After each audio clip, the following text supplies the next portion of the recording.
نحمده ونصلي على رسوله الكريم اما بعد فاعوذ بالله من الشیطان الرجیم بسم اللہ الرحمن الرحیم۔ سامعین محترم، ناظرین اکرام، اللہ تبارک و تعالی کی بابرکت ذات سے امید ہے کہ آپ تمام احباب، تمام دوست احباب بخیر و عافیت ہوں گے۔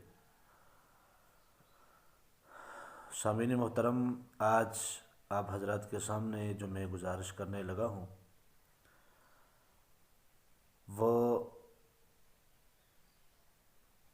درس قرآن کا سبق نمبر 4 چل رہا ہے، اور اس میں سب سے پہلے نازل ہونے والی آیات کا ذکر ہے کہ سب سے پہلے آپ صلی اللہ علیہ وسلم کے اوپر کون سی آیات نازل ہوئیں۔ صحیح قول کے مطابق آپ صلی اللہ علیہ وسلم پر قرآن کریم فرقان مجید کی سب سے پہلی جو آیتیں اتریں وہ سورہ علق کی ابتدائی آیتیں تھیں، اور صحیح بخاری میں حضرت عائشہ صدیقہ رضی اللہ تعالیٰ عنہا بیان کرتی ہیں کہ آپ صلی اللہ علیہ وسلم پر نزول وحی کی ابتدا تو سچے خوابوں سے ہوئی تھی، اور اس کے بعد آپ صلی اللہ علیہ وسلم کو خلوت میں عبادت کرنا پسند تھا اور آپ کو شوق تھا، تو آپ صلی اللہ علیہ وسلم خلوت میں جا کر، علیحدگی میں جا کر عبادت کیا کرتے تھے، اور اس دوران کئی راتیں آپ صلی اللہ علیہ وسلم غار حرا میں گزارتے تھے، کیونکہ وہ علیحدہ ایک جگہ تھی کہ جہاں پر نہ کوئی دیکھنے والا تھا۔ تو آپ صلی اللہ علیہ وسلم کو شوق تھا کہ بھائی میں خلوت کے اندر عبادت کروں، تو آپ صلی اللہ علیہ وسلم اس غار میں جا کر، غار حرا میں جا کر وہاں پر عبادت کیا کرتے تھے۔ اسی دوران ایک مرتبہ من جانب اللہ فرشتہ آیا، تو اللہ کے رسول یہ واقعہ خود بیان کرتے ہیں، تو اللہ کے رسول نے فرمایا کہ ایک فرشتہ آیا من جانب اللہ، اور اس نے آ کر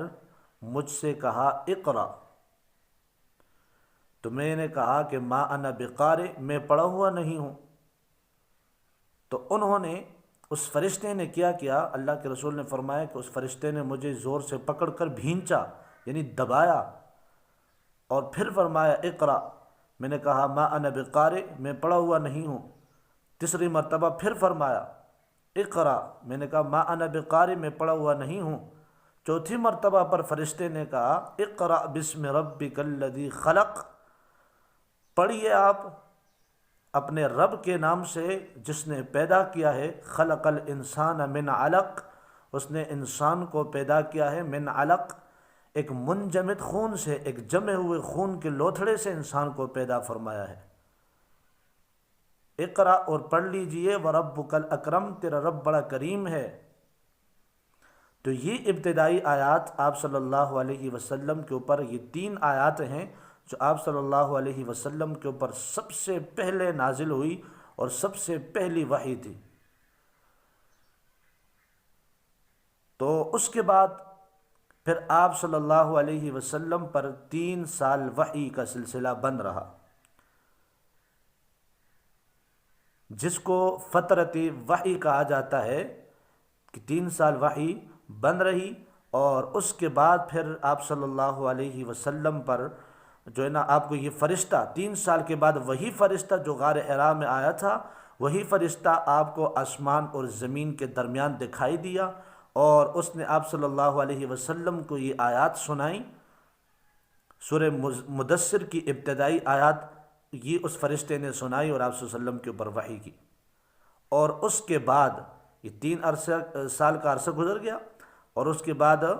پھر جب ابتدائی آیات سورہ مدثر کی سنائی اس فرشتے نے، تو اس کے بعد وحی کا سلسلہ جاری رہا۔ تو یہاں پر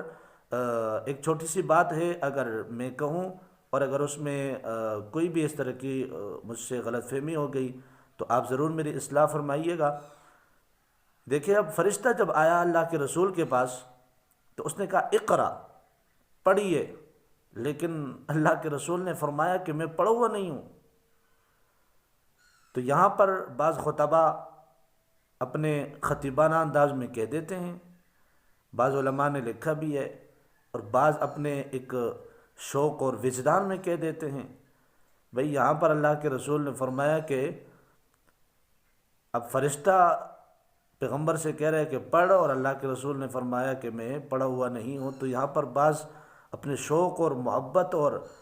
جو ہے نا اللہ کے رسول کے ساتھ محبت کا اظہار کرتے ہوئے کہہ دیتے ہیں کہ بھئی میں